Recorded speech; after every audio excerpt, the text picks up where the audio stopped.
నేత్రములు పరిశుద్ధంగా ఉండాలి, వాటితో చూడకూడదు చూడొద్దు బేటా అని దేవుడు చెప్పాడు. ఈరోజు సెల్ ఫోన్ నీకు అందుబాటులోకి వచ్చింది, పర్సనల్ లైఫ్ నీకుంది.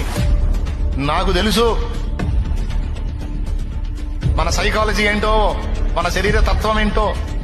నీ పర్సనల్ లైఫ్ లో నీవు రహస్యం మందు ఉన్నప్పుడు, నువ్వు ఒక్కడిగా ఉన్నప్పుడు నీ సెల్ ఓపెన్ చేసి నువ్వేం చూస్తున్నావు అమ్మా, నువ్వేం చూస్తున్నావయ్యా, అది నీకు నీ మనస్సాక్షిగా నా దేవుడికే తెలుసు.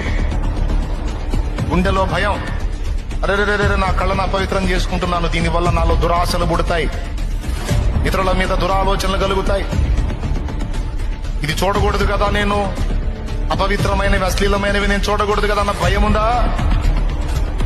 ఏమనుకుంటున్నారు తెలుసా?